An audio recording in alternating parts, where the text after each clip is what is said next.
As Nigeria steps out of 2024, we can't help but visit the happenings in the Nigerian political arena, which was charged with tension, conflict, and a demand for change. From north to the south, east to west, various events had actually shaped the nation Nigeria. The political happenings had actually left deep scars and sparked intense debates as the populace demanded accountability and transparency from its leaders. The struggle for power had intensified, with political heavyweights jostling for positions against the backdrop of economic challenges and social unrest. The youth, increasingly disillusioned yet profoundly hopeful, racing to claim their voices, igniting a movement that would claim or redefine the future of Nigerian politics. The year 2025 inches closer, promising to be a crucial moment for a nation grappling with aspirations. Plunging into 2025, the world watches closely. This is Viewpoint, where we discover perspectives and embrace dialogue. I'm Odiawa AI. Join us shortly.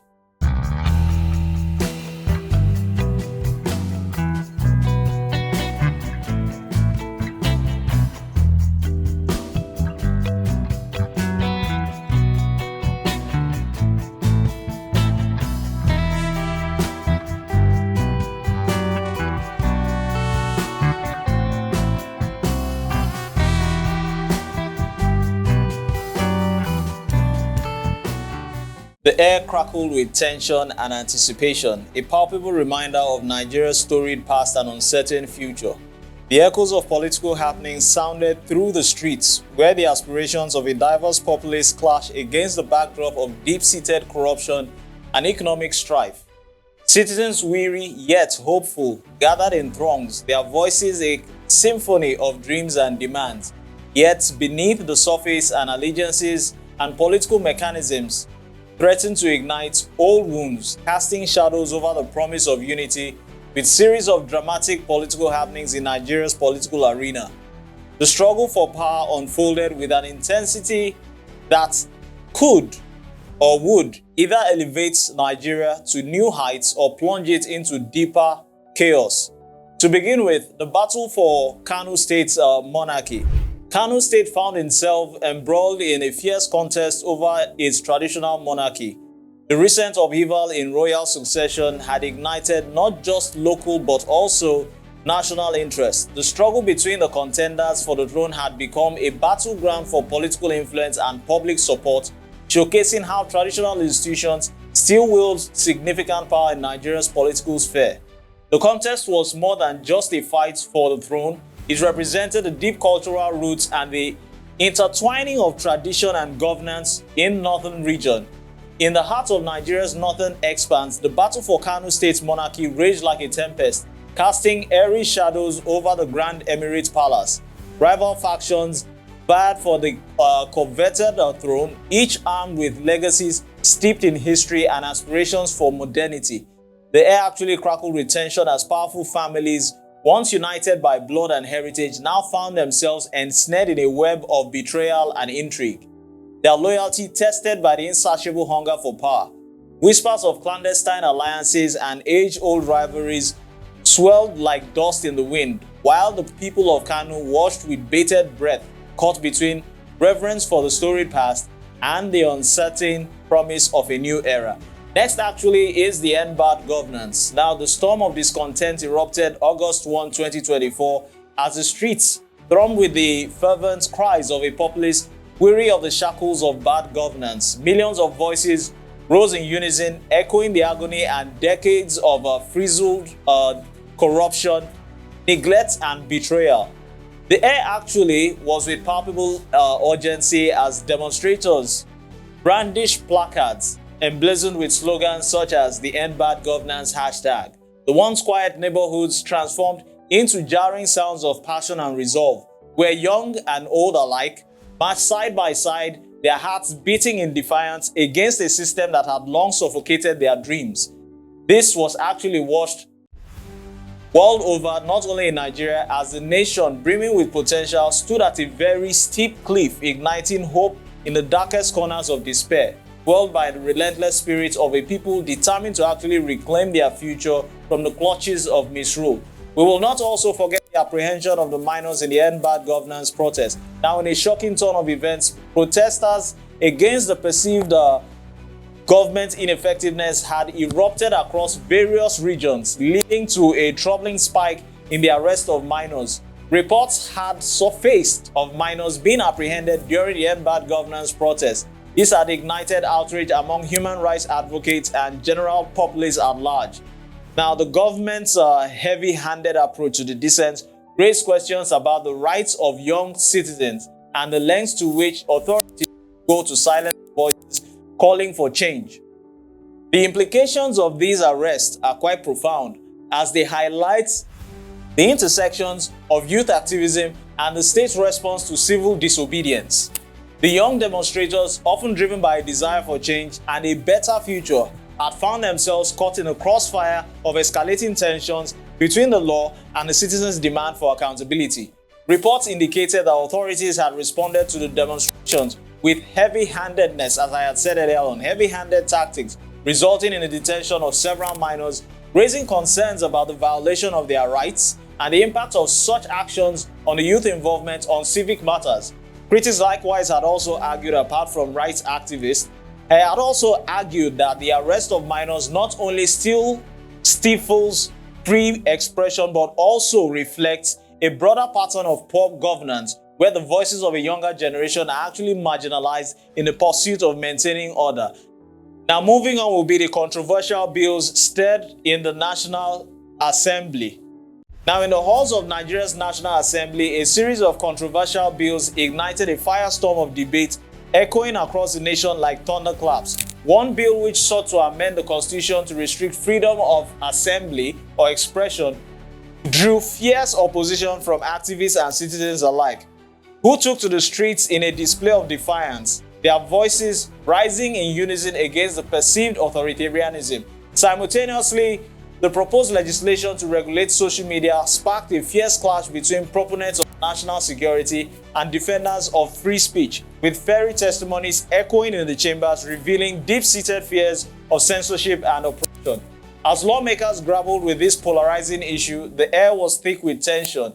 Each debate a battleground for the soul of democracy, and every vote of a potential turning point that could or would alter the course of Nigeria's future. The nation actually held its breath, caught in the throes of democratic struggle that was as much about the being past. It was about the very essence of freedom itself. Now, over to northern Nigeria, we have the birth of terrorist group Lakurawa. We have the Boko Harams, just to mention a few. Now, in 2024, we had the emergence of Lakurawa. Now, in the shadowy recesses of northern Nigeria, a sinister force began to rise, a specter that would haunt the region of Nigeria for years to come. Born from the ashes of discontent and nurtured by the flames of radical ideology, we had terrorist group Lakurawa, which emerged like a dark thundercloud, casting a sinister cloud over the lives of countless innocent people in northern Nigeria. Fueled by a potent mix of poverty, political neglect, and also extremism, the emergence of this terrorist group Lakurawa was not a mere accident of history, but a chilling testament to the desperation that could wrap the hearts of men. With each violent act, they etched their name into the annals of terror, sowing seeds of fear and division as communities trembled at the footsteps of their merciless advance. In the heart of this turmoil, the cities for peace grew louder, but amidst the chaos, the shadow of Lakurawa loomed over larger, a reminder of sometimes darkness can spread faster than light. Now, over to electoral matters, we had the off-cycle gubernatorial elections in Ondo State and Edo State. Now, the political arena in Nigeria stirred with anticipation the off-cycle elections in the heartbeat of Nigeria, Edo State, and the Sunshine State, Ondo State in 2024, in readiness to reshape the very fabric of governance in both states. Now, both states showcased echoes of past electoral battles resonating through the streets of each state, where fervent supporters and fiery opponents clashed in a high-stakes contest for power, each determined to claim their stake in the state's destiny. Now, with the air thick with tension as candidates emerged in the shadows, armed with promises that shimmer like mirages, yet often dissolve into the dust of disappointment. The stakes were monumental, as these elections did not only determine the leadership within the state, but also served as a litmus test for electoral umpire INEC for the political aspirations of the nation, igniting passions and rivalries that could reverberate beyond the borders of both states, Edo State and Ondo State. Now, not forgetting the Rivers State crisis. Now, in the Garden City of Nigeria, Rivers State crisis of 2024 erupted like a volcano, shattering the fragile peace once cradled its vibrant communities. Tensions actually fled as political rivalries deepened, igniting violent clashes that echoed through the streets of Port Harcourt and beyond. Now, the air was thick with fear and uncertainty as armed groups vied for control, their shadows lurking in the alley of despair. Families torn apart, livelihoods obliterated, and cries of the innocent resonated in the racket of chaos. Now, as the security agencies were called in to restore order, the specter of a humanitarian disaster actually prevailed large, casting a dark veil over the state that yearns for stability even up till now as we speak. Rivers State that once flowed serenely now bears witness to a struggle for power, leaving behind a trail of sorrow that threatens to drown the hopes of a generation. Lastly, we have Mr. President's cabinet reshuffle. I'm talking about Mr. President's Chief Executive Bola Ahmed Tinubu. Now, in a bold and sweeping maneuver that actually sends shockwaves through the political arena in Nigeria, President Bola Ahmed Tinubu's cabinet reshuffle or rejig actually unfolded like a high-stakes drama, with echoes of ambition and strategy reverberating across the nation. As the dust settled, the once familiar faces of the cabinet were either dismissed, redeployed, or replaced with a carefully curated team of new players, each one poised to either elevate or dismantle the prevailing narrative of the Tinubu administration.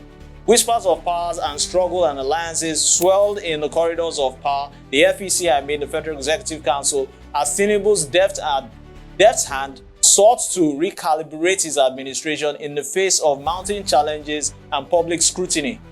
The rejig or reshuffle was more than just a reorganization, it was a masterclass in the political arena, where every appointment and dismissal was laced with intrigue.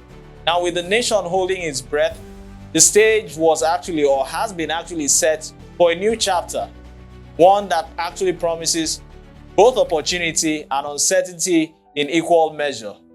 Now, as the curtain gradually closes in on 2024 and 2025 inches closer, let's see whether the Nigerian political landscape could or would remain a crucible of conflict, hope, and change.